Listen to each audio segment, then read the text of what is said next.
Hey everybody, today is July 14th, 2015. The significance of that date is that today NASA's New Horizons um, spaceship traveled by Pluto. And it was successful and it sent back our first images, first high resolution images ever of Pluto, which is amazing. So everyone alive today is the first people in the entire history of the human species that have been able to see what this planet actually looks like. I think that's pretty cool.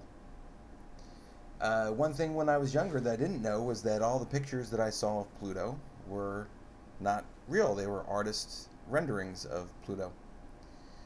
And I didn't really know or understand that until Geez, probably till I was like in my mid 20s, really. Till I started to do a little bit of amateur astronomy, and I thought I could see Pluto with my telescope. um, of course I could, right? It's not that far, but of course you can't. It's incredibly far away.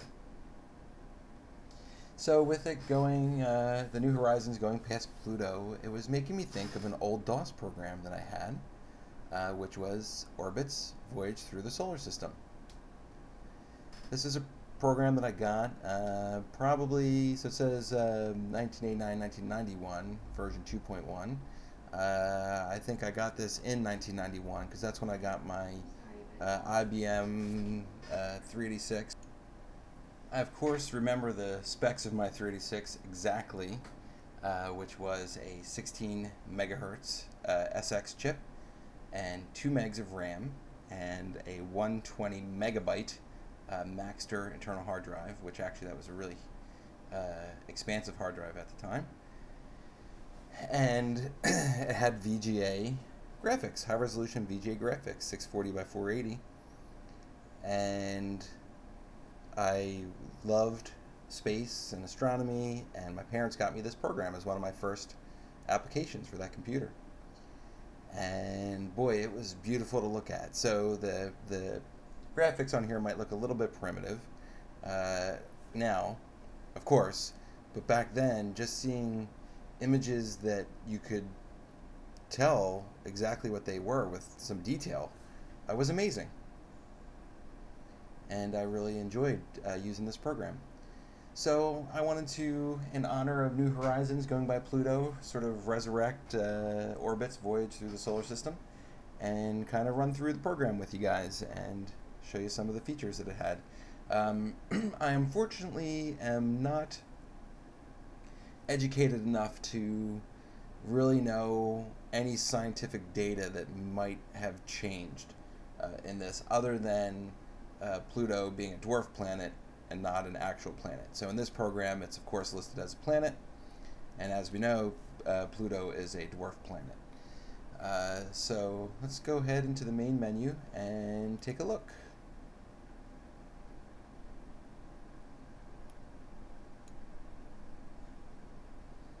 I love this screen. When I saw the screen, I thought it was so cool.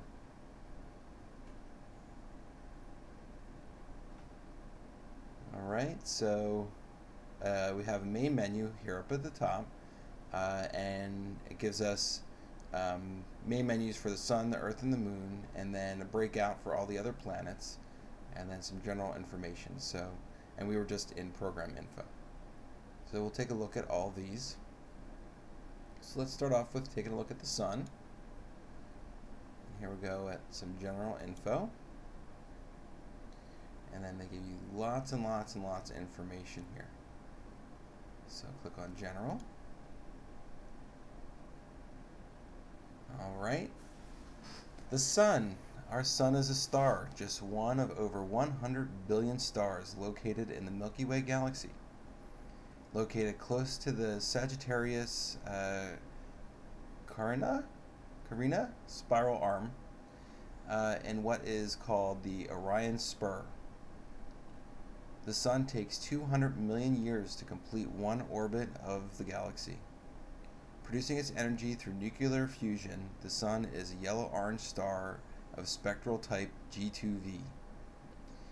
So, just in case you're not aware, there's many different types of classifications for stars, and that just so happens to be our star's classification, which is just a medium-sized star. Warning, never view the Sun directly through binoculars or telescope. Doing so could permanently damage your eyes or even cause total blindness. So, good warning if you don't know that. You definitely need to put sun filters on your optical equipment before looking at the sun, which is something I actually have never done, because even with sun filters, it scares the living bejeebers out of me. And, you know, I should probably go to a astronomy club or something and get some people with more experience to sort of show me how to do that kind of stuff. And it shows you our place in the Milky Way. They're so tiny. Alright, take a look at the size. This shows you the different types of stars and how big our Sun is in comparison. Compared to other stars, the Sun is rather average. Some dwarf stars like Sirius B, Wolf 359, that's a Star Trek major thing with the Borg, in case anyone wondered why I chuckled at that, are just a fraction of its size. Giant stars like the Delta Orionis may be 10 to 50 times larger. Supergiant Antares has a diameter 300 times larger than our Sun's, and some other stars are larger yet. Yeah, I think there's definitely a star bigger than Antares. I forget the name of it, but when I've looked at the biggest stars, there's one out there that's bigger. But, I mean, you know, 1 million Earths can fit in the Sun, and then compared to Antares, the Sun, you can't even see the curvature barely. I mean, that's just kind of incredible, I think. And there's our Earth. Compared to the Earth and the other planets, the Sun is an immense, nearly perfect sphere with a diameter of 865,000 miles. It would take 109 Earths stacked side to side to equal its breadth. In fact, 1 million Earths could fit inside it with room to spare. In more everyday terms, if you could somehow drive a car on the Sun's surface at 55 miles per hour, it would take more than 5.5 years just to drive around it one time at its equator without stopping. It is big. But the size of the Sun is not static. Recent findings have shown the Sun's diameter is shrinking just about a yard every hour. If this activity has continued for the last century, then the Sun we can now see is nearly 500 miles in diameter smaller than the one our great-grandfather saw. It is theorized that a solar shrinking might be but one of a number of long-term oscillations which together stabilize the Sun's enormous output of energy.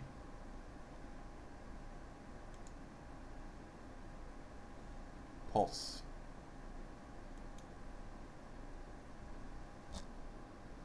The pulse of the Sun. Another recent discovery has surprised solar astronomers. It has been found that every 2 hours and 40 minutes, the Sun's surface actually pulses at a speed of about 4 miles per hour. The solar surface moves in and out to alter the Sun's diameter by about 6 miles. Recently, other pulses in the Sun, though less dramatic, have also been observed, prompting reviews of some stellar theories. Apparent size.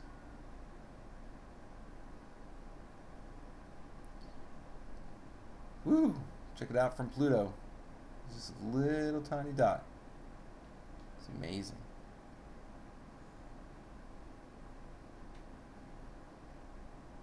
The apparent or angular size of the Sun, as seen from Earth, is about 1/2 a degree of the arc. This is about the apparent size of a pencil eraser held at arm's length away from your eye. Because the planets orbit the Sun at different distances, the Sun's apparent size in their respective skies is quite different from its size as viewed from Earth.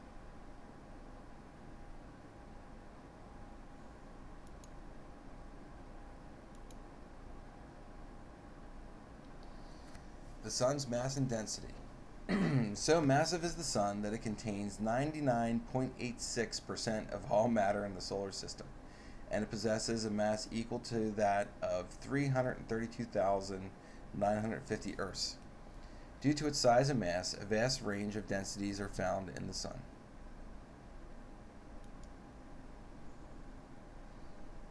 At the photosphere, the sun's surface, the gases are so thin that on Earth we would consider them a vacuum. Deep inside the core, though, matter is still in plasma state. Densities are calculated to be more than 12 times that of lead. A bottle of the core plasma would thus weigh more than you weigh here on Earth. The sun's average density, only about 1.4 times that of water, is very close to the density of soft coal. This is interesting because the sun was at one time thought to produce its energy through combustion.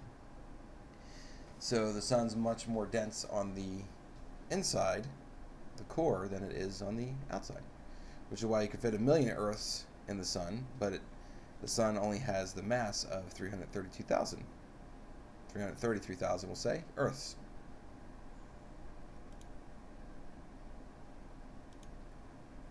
Surface temperature, 11,000 degrees Fahrenheit. Surface temperature of the sun averages 11,000 degrees Fahrenheit, almost twice as hot as a acetylene torch. Sunspots are areas of relatively lower temperatures, while solar flares are hotter. In fact, new evidence suggests solar flares are quite hotter than once believed.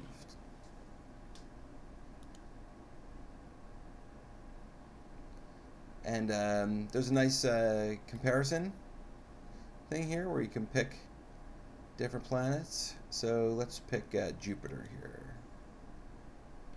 And you can compare their diameters and rotational speed and their mass.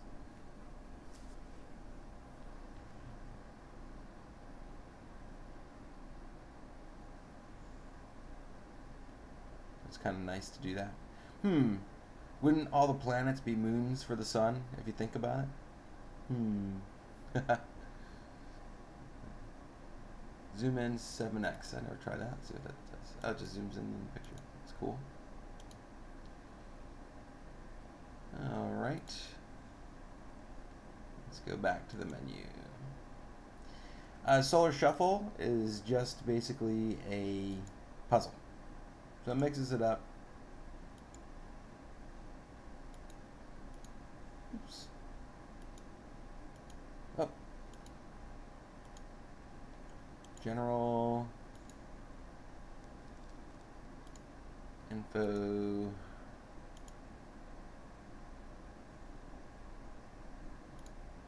Let's see.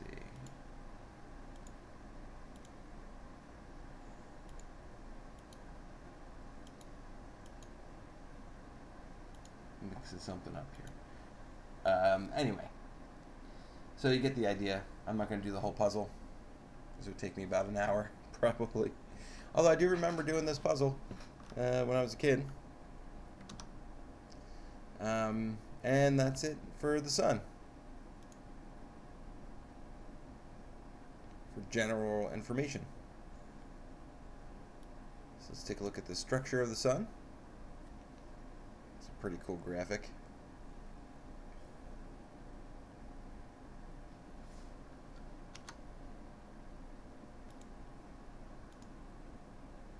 Alright. Unanimate the sun. I like an animated sun. Let's animate it again. Solar features. Granules. Granules are huge churning cells of hot gases spread over the entire photosphere except at sunspots. Almost twice as large as an Earth hurricane, each granule aids in transferring energy from the convection zone outward into space. These immense bubbles are not long-lived, each one lasting only 8 to 10 minutes. In that time, the granules' gases rise and fall at a velocity of 0.3 miles a second, moving vertically at a distance of approximately 16 miles.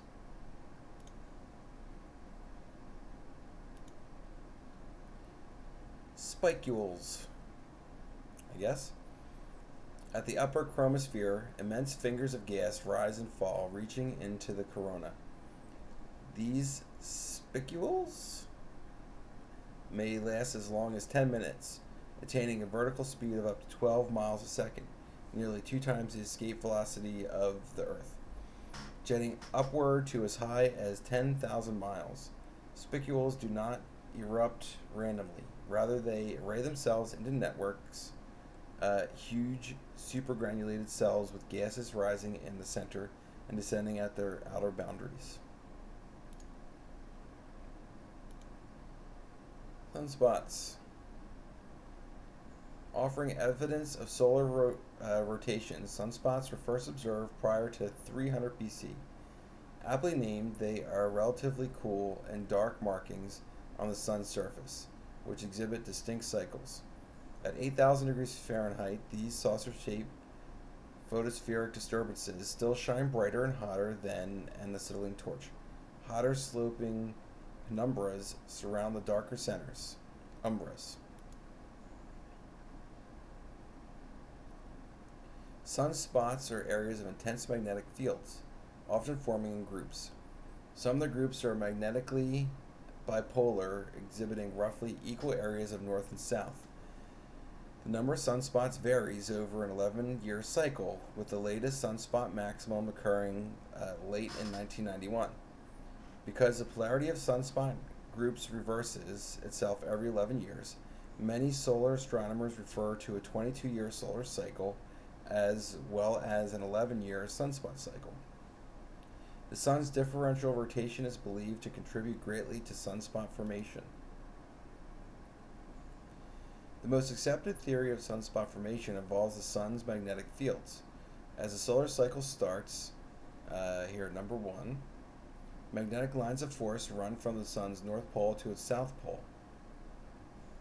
But as described under rotation structure, different latitudes of the sun rotate at different speeds. Since the equator rotates faster than the poles, the solar rotation begins to stretch the magnetic field lines. Noticeably distorted after several rotations, here number 2, the field lines at the equator stretch further and further ahead of those at the poles. After many rotations, here number 3, the magnetic field lines are so distorted that they finally break. Rupturing up through the photosphere, they form groups of sunspots. Sometimes this disruption of the sun's magnetic fields is so great that unusually large or long-lived sunspots are able to form. In April 1947, the largest sunspot ever recorded swelled to a size large enough to swallow 100 Earths. While most sunspots disappear after a few weeks, in 1840 to 1841, one was visible for study for a full 18 months.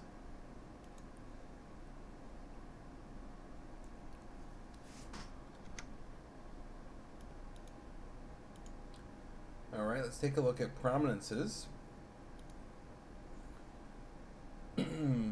Prominences, among the most awe-inspiring sights imaginable, are solar prominences, huge fountains of gas which stream out from the sun's surface. A result of powerful magnetic fields near sunspots, they appear often over sunspot areas.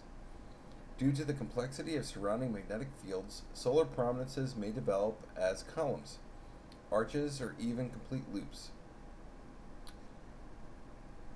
Quiescent prominences are relatively calm and may hang for weeks above the sun. Eruptive prominences are much more violent.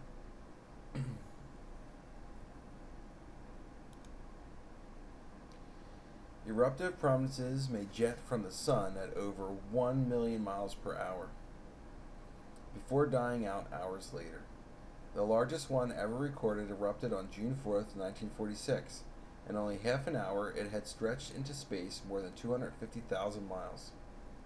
Then at 500,000 miles per hour, it continued spaceward, finally stretching out over 1 million miles from the sun. That is more than 4 times the distance between the Earth and the Moon. The prominence had been under scrutiny in a quiescent stage for months. Then its energetic outburst was over in under 3 hours.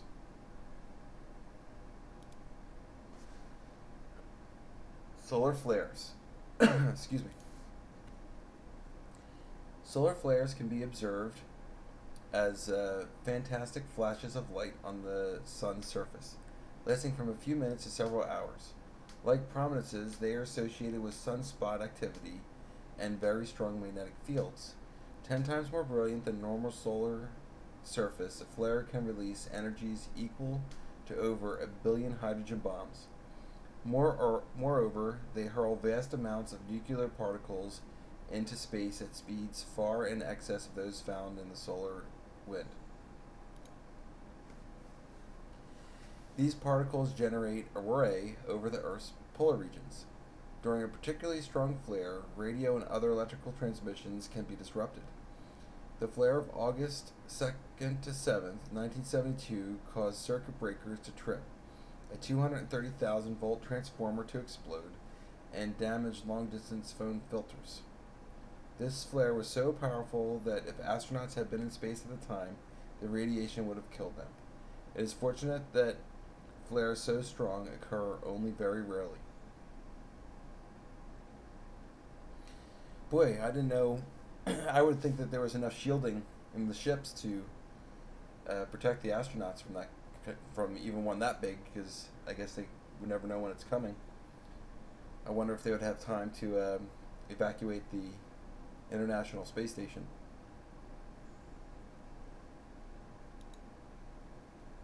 Alright, solar wind.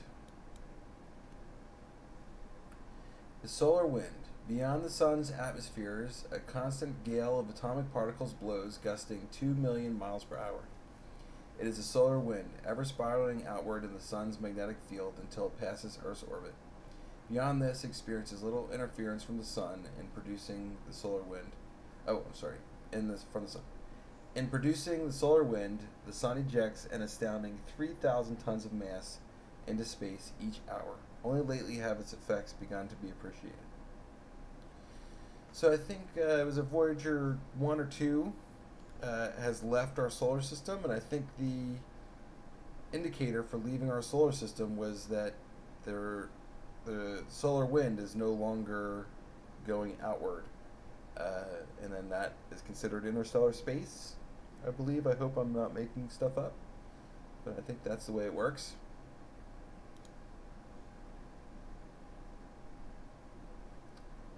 Internal structure. Core, the radiative zone, the convective zone, photosphere, the chromosphere, and the corona. So let's take a look at the core. The nuclear processes which actually power our sun and solar system take place in the core. Hydrogen nuclei, protons, are fused into helium at temperatures of 250,000 degrees Fahrenheit. A grain of sand that hot would burn everything around it for several miles. The core is 64% helium, engulfed by a shell of fusing hydrogen nuclei, 35%. So hot that they are totally ionized. Under fantastic pressures, 4,500,000 tons of matter are converted to energy each second. As fierce gamma rays, this energy streams outward. So you got the radiative zone. The radiative zone is a vast region of highly ionized, very dense gases, fiercely bombarded by the gamma rays produced in the core. With the nuclei of the gases so disassociated from their electrons, the energy of the gamma rays cannot be absorbed readily from a leisurely connective ride surfaceward. Instead, the gamma rays are furiously bounced around by the gases, repeatedly detoured, absorbed and re-emitted as less powerful X-rays and UV energy. Thus, the energy may require 10 million years just to exit this zone.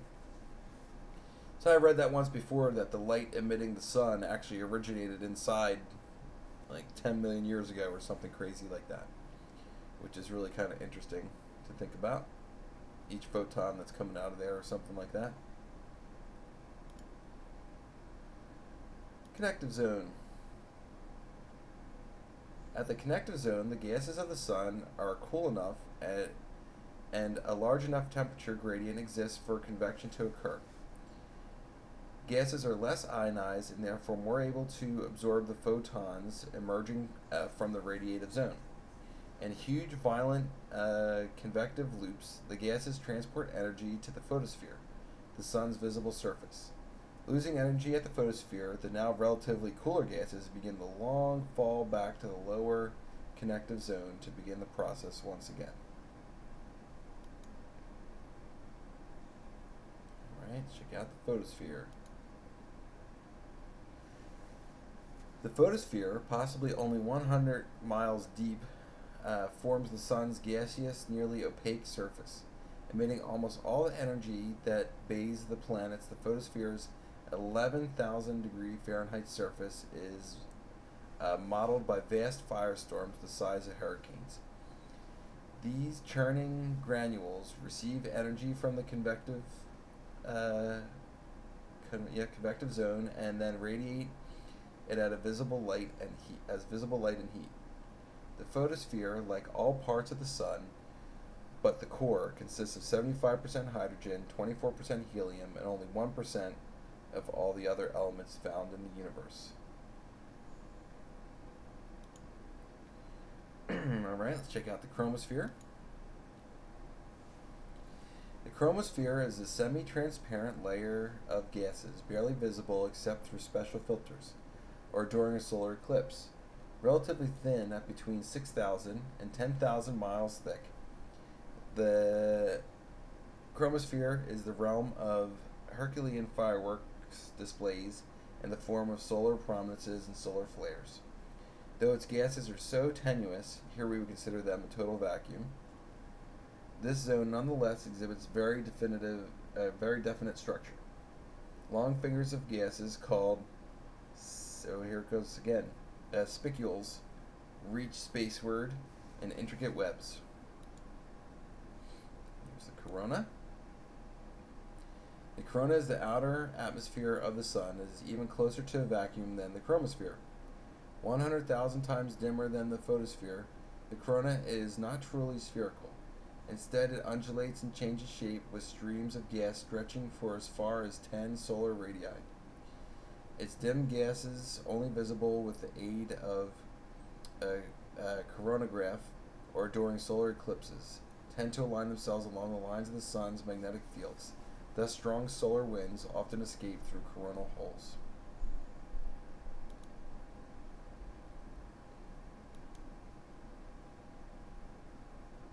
Compare structure. Let's check that out. Let's compare it to Earth. Crust, mantle, outer core, inner core. So it just compares the composition of different planets. It's very useful. So one thing to think about with all this information is there was no internet back then, so you couldn't really get this information on the internet. So you'd buy a specific software program on, like the Civil War, or in this case the solar system, and then you could gather information that way. Of course, you could also get a book, but if you wanted to do it on your computer, which, me being a kid, I was drawn to the computer, so this was an excellent way for me to learn, although when it came to astronomy, you could have given me a book and I would have done fine with that as well. And there's some, besides all this reading, there's actually some cool visual experiments that you can do in this software, which we'll get to. So let's see what a solar mystery is. The mystery of the sun's outer layers. From 25 million degrees Fahrenheit solar core, the sun's temperature gradually decreases to 11,000 degrees Fahrenheit at the photosphere.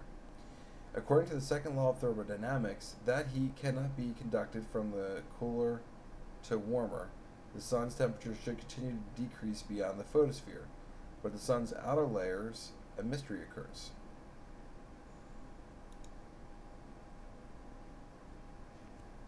In defiance of the second law of thermodynamics, the chromosphere is hotter than the photosphere, and the corona is even hotter. How these outer layers are heated is a mystery to astronomers, but dynamic magnetic fields and even acoustic energy are suggested as possible explanations. By the time you run this program, the mystery may be solved. Better yet, you may be the astronomer who finally discovers its solution. Sadly, I'm not, but you know what? Let's take a moment and go to Google and find out if we have discovered this 25 years later.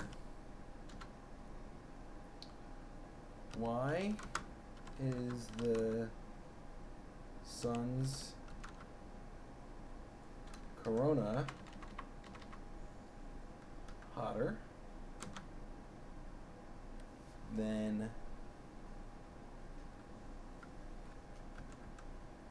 the photosphere? Okay, let's see. So this was published on March 2014. One of the biggest mysteries in solar physics is how it's possible that the sun's surface is colder than its atmosphere. At first glance, it seems that the sun's atmosphere, called the corona, didn't have any ads in your software back then, is hotter than the heat source, which is preposterous given the second law of thermodynamics. So either the sun doesn't care about the laws of physics, or something more subtle is at play. So it goes talk about physics here. What's going on? Energy carrying waves coming from the inside. Magnetic loop structures in the corona of the sun. Highlight the sun's magnetic field and are visible because they support the dense minute-degree gas typical of the corona. This is known as the sun's coronal heating problem and has been baffling scientists ever since 1939, when the huge discrepancy was first discovered. A number of explanations has been announced, but it wasn't until recently that tantalizing evidence surfaced explaining this particular phenomenon. A study published in 2012 in Nature Communications by researchers at Northumbria University found a possible mechanism that causes some stars to have corona that is almost 200 times hotter than their photosphere. The researchers used cutting-edge solar imaging technology to observe the sun's chromosphere, a distinct region of the sun's atmosphere sandwiched between the photosphere and the outer corona. Here, research examined magnetohydrodynamic waves and measured their speed and power with unprecedented detail, using dedicated solar imaging telescope, something. Here, let me see if I can get to the gist here.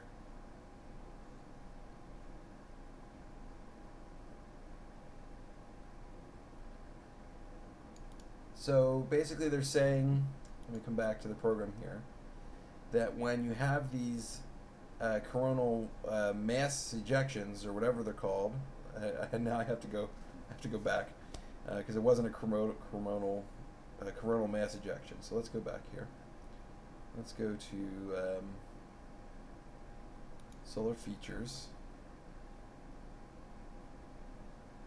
It'd be prominences, right? Yes. So these prominences, when they erupt, is taking hotter material from lower and blowing it into the outer atmosphere. Make sense? I'll go with that explanation.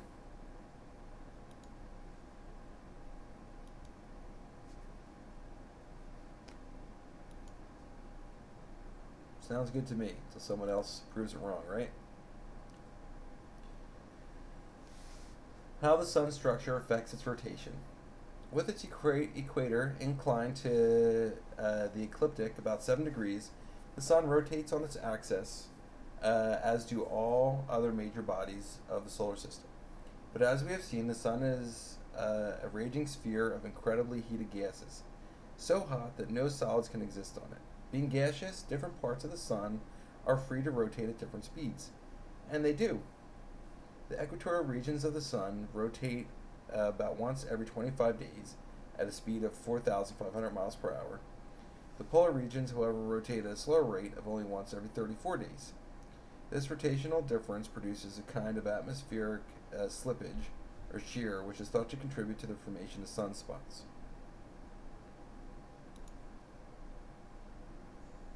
And we're not going to do our solar shuffle.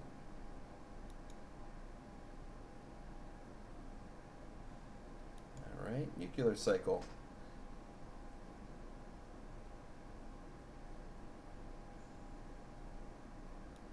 Nuclear fusion. The nuclear fusion process by which the sun produces its energy is a series of three collisions between atomic particles called the proton-proton cycle. It is a process by which four hydrogen nuclei, protons, are fused into one helium nucleus, releasing energy. The steps in this process are not of equal interval because there is a different probability of each collision occurring. In fact, given a single proton, the likelihood is that it will make the first type of collision only once in 7 billion years. Yet, since the number of protons in the sun is so enormous,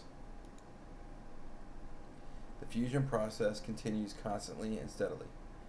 Let's now examine the nuclear cycle of the sun. This fusion reaction, which is a close relative to the explosive process of a hydrogen bomb, we must first enter the submicroscopic world of the atomic nuclei, deep in the sun's core.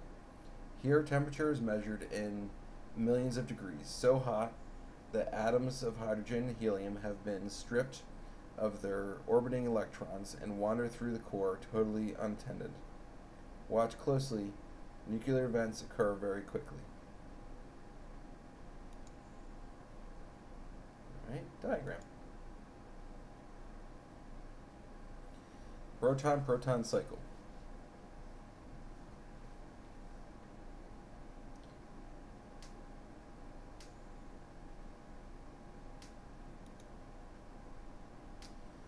The net effect of each proton cycle is that four hydrogen nuclei, protons, are converted into one helium nucleus. However, the helium nucleus is only 99.3% as massive as four protons. Where then is the missing mass? It has been converted to energy in the form of the gamma rays and neutrino, which were the end products of three collisions. The energy converted from the missing mass has been produced accordingly to Einstein's famous equation, E equals mc squared. The neutrino produced is so non-reactive that it quickly passes out of the sun and into space. Meanwhile, the gamma rays will continue to bounce around in the solar interior for thousands to millions of years before reaching the sun's surface.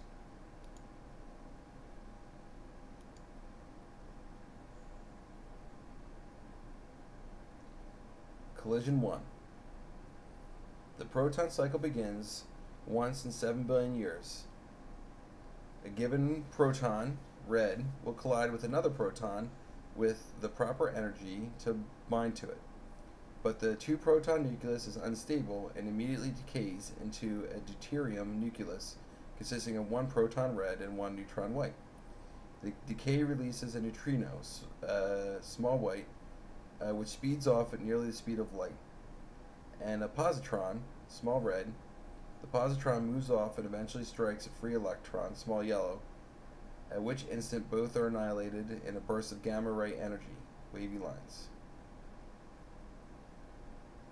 Run it.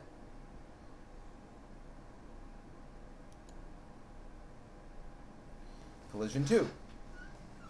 The deuterium nucleus produced in the first collision continues on, but is very highly prone to reacting with other atomic nuclei. It is only a few seconds before it collides with another nearby proton.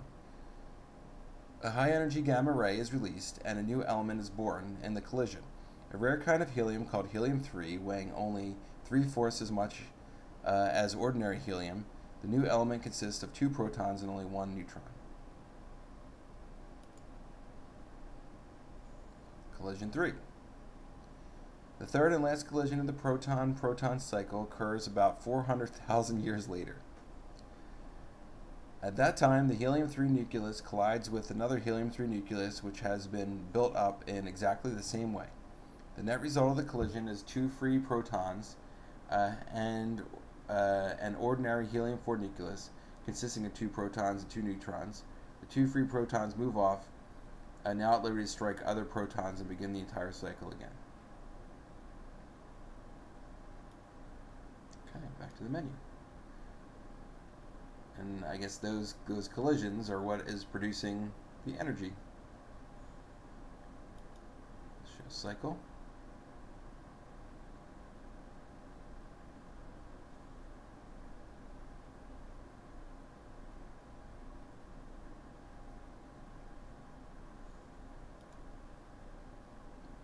Solar output. That was cool. The scale at which the sun produces energy is truly staggering. Each second, 657 million tons of hydrogen is converted into 652.5 million tons of helium. The missing mass of 4.5 million tons is converted to energy each second. That is equal to the mass of a line of automobiles over 12,000 miles long. Likewise, the number of proton-proton cycle reactions concluding each second in the sun is equally mind-boggling. Let's suppose that every person on Earth today has 100-pound bag of fine sand. The number of grains of all that sand is still much less than the number of proton-proton reactions ending their long cycles each second in the sun's core. So we need solar panels instead of burning all this fossil fuel to collect all this free energy. Come on, humans.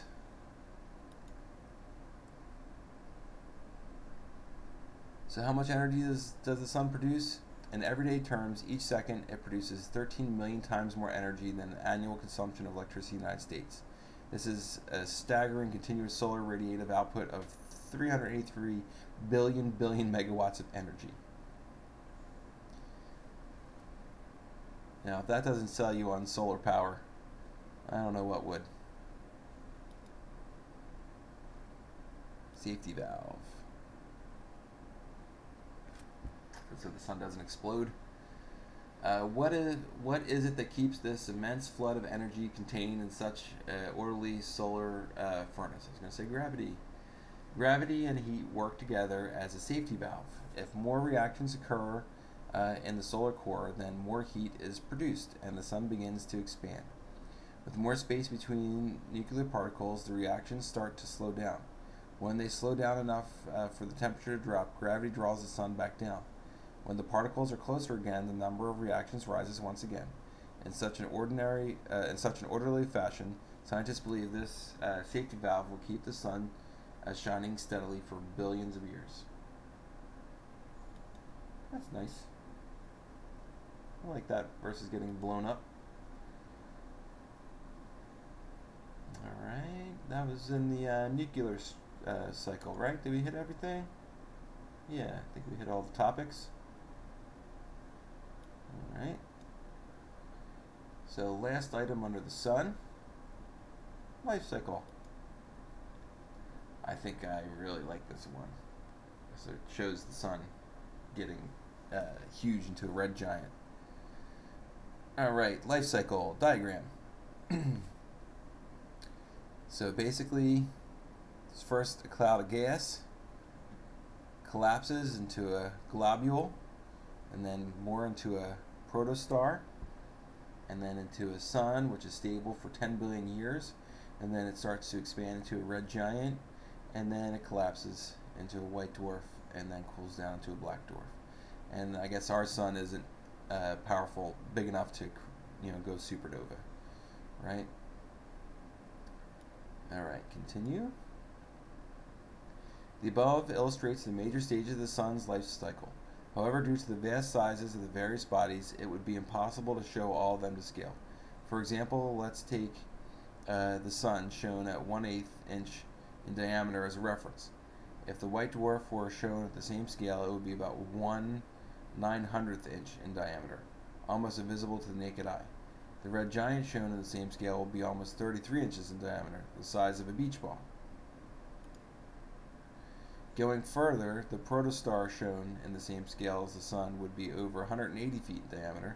The globule would be almost 2.5 miles across, and largest of all, the interstellar cloud would be about 700 miles across, almost the distance between Chicago and Washington, D.C. Thus, the scale of space and time for the life of a star like our Sun is truly incredible, and yet our Sun is only one of billions upon billions of stars in the vastness of our universe. I think there's trillions of stars. If you take the whole universe.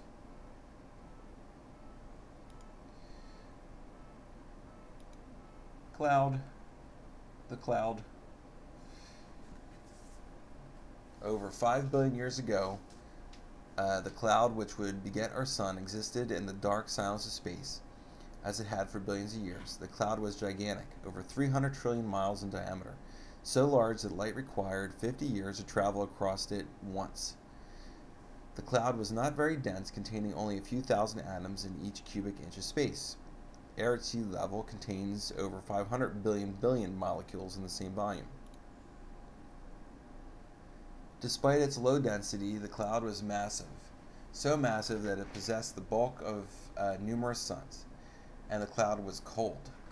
Chilled by interstellar space, its temperature was negative 450 degrees Fahrenheit, so cold that it radiated almost nothing. So low was its radiation pressure, the cloud was in a very fragile equilibrium. If it were disturbed, it would either dissipate or condense. Inevitably, a chance outside influence disturbed it, and so, under its own gravity, the cloud began to collapse.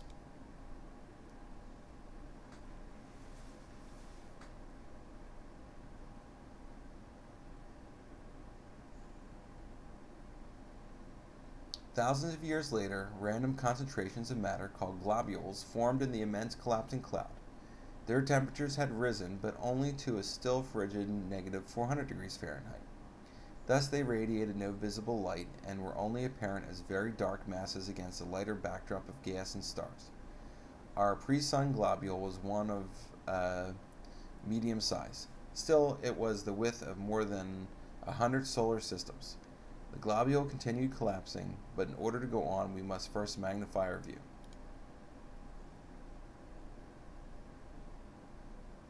Now with our view of it greatly magnified, the globule contained the mass of perhaps 25 suns, but spread out over such incredible distance, its density was still so low that it would be considered a vacuum on Earth. Nonetheless, its gravity pulled constantly on matter within it, and trillions upon trillions of tons of dust and gas continued to fall from all directions towards the center of the globule. Thus, the temperature of the globule continued to rise. Soon it would be hot enough to radiate strongly in the infrared.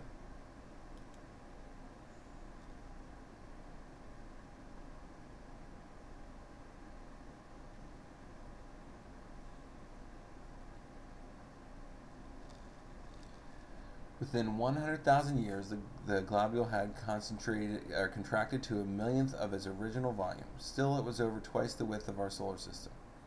Its core, heated by contraction of its matter, now internally radiated substantial amounts of energy, which began to slow the collapse. Its core was stable and well defined. It could no longer be called a globule. It was now a protostar. The protostar continued to collapse, but now in order to go on, we must magnify our view again. For we must remember that the small red dot shown at the right represents our protostar, which is now still more than 2 times the width of the solar system. So the original globule was 1 trillion miles, width of over 100 solar systems. The protostar is 15 billion miles, the width of 2 solar systems. Go again.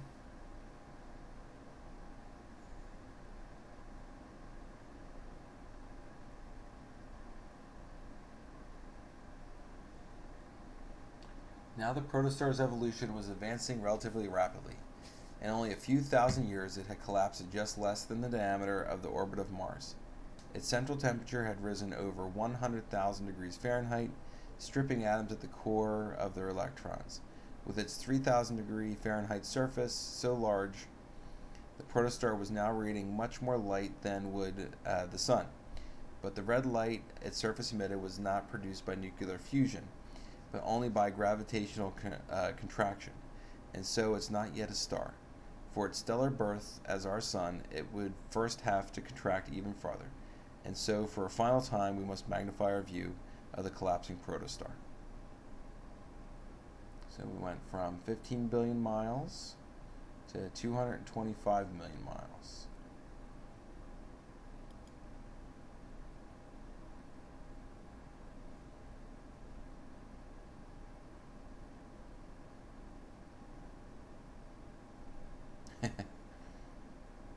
The sun. Finally, the protostar contracted down until it was smaller than the Earth's orbit, then smaller than Venus and Mercury orbits, and then even further until it was no more a protostar. For somewhere in the last stage of contraction, the core had risen to several million degrees, hot enough for a hydrogen nuclei to fuse into helium, and thus, as a star, our sun was born. As the nuclear reactions began to produce vast amounts of energy, the sun was an unstable star, varying in temperature and luminosity due to the creation of tremendously violent convective currents in its gases. Then, after 25 to 30 million years, its structure stabilized into to its form of today, some 5 billion years later. Since it stabilized,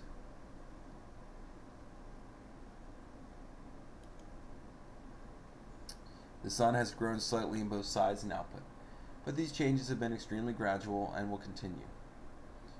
See the built-in safety valve, which we talked about. Further, the sun possesses enough nuclear fuel in the form of hydrogen to keep shining steadily for another 5 billion years. This means that we on Earth are now experiencing the benevolent Middle Ages of our sun. But after 10 billion years of stability, violent, unstoppable process will begin in our sun, which will herald the onset of its old age, and eventually its death as a star. So let us now peer 5 billion years into the future as we look forward. Remember that the small yellow dot at the right represents the immense body that is today's sun. So this little dot right there is the sun, and now we're going to expand into a red giant. In 5 billion years, all the hydrogen in the sun's core will have been converted to helium, and nuclear fusion will cease. With no heat from nuclear fusion, the core will begin to collapse under its own weight. But soon gravitational energy from collapsing will be converted to heat. In fact, more heat than has been produced by fusion. Signaling the end of the sun's long stability, the added heat will cause its outer layers to swell drastically. The sun will have become a red giant. So here's the orbit of Mercury. It expanded to. And it's going to keep going. Ooh, sorry, Mercury.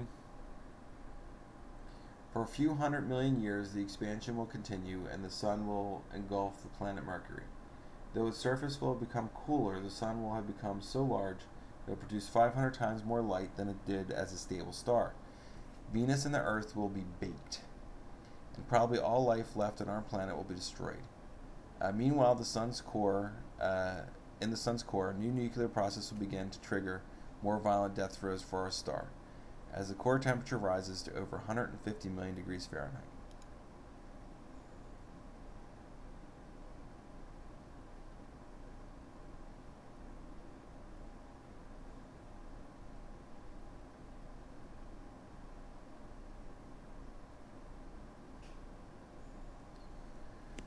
Now the core will be hot enough to fuse helium into carbon and oxygen nuclei, producing more heat. But a helium-rich core is unable to lose heat fast enough. In just a few hours, it will get too hot and explode. Outer layers of the sun will absorb the blast, but the core, less dense after exploding, will drop in temperature again. Too cool for fusion, the core will no longer be able to support the matter above it. Contracting again, the sun may repeat the cycle several times, shrinking and swelling, shrinking and swelling. And there goes Venus and Earth. Looks like Mars is the place to be.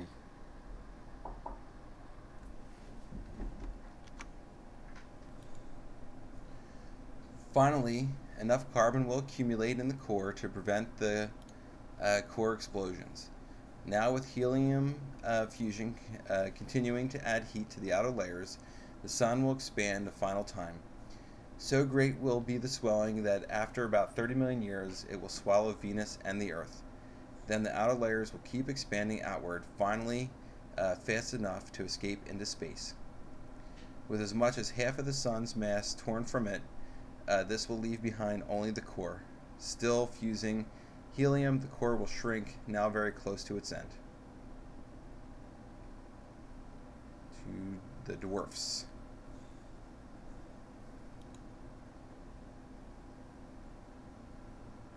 White dwarf, diameter of only 8,000 miles. Its outer layers blasted spaceward, our star will eventually exhaust all helium in its core. Now out of fuel and unable to produce the radiation to support its upper regions, the sun will finally lose its long battle against gravity.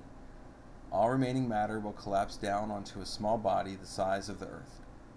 Thus the sun will have become a white dwarf, a body so dense that a teaspoonful of its matter will weigh over a ton. With no fuel to produce further nuclear fusion, the white dwarf will still continue to shine, as it radiates away the energy of its collapse. But eventually even this energy will be spent, and the white dwarf will begin to cool, starting to go out like a dying ember. It's all kind of sad, isn't it? Black dwarf, no visible disk. As the last vestige of the sun cools, it will emit yellow light, then red light, and then no light at all. Its atoms will be packed in as tightly as physically possible, and it will be unable to collapse any further. With no more energy available to it, not even gravitational energy, it will continue to cool like an Earth-sized burnout cinder. Finally, it will become as cold as the space around it, emitting nothing. As a carbon-rich black dwarf, it will continue invisibly through the voids of space. It will give no indication of its violent beginnings, nor of its benevolent middle age, nor of its final death throes. But someday, maybe by pure chance, it may, in its cosmic wanderings, encounter another huge cloud.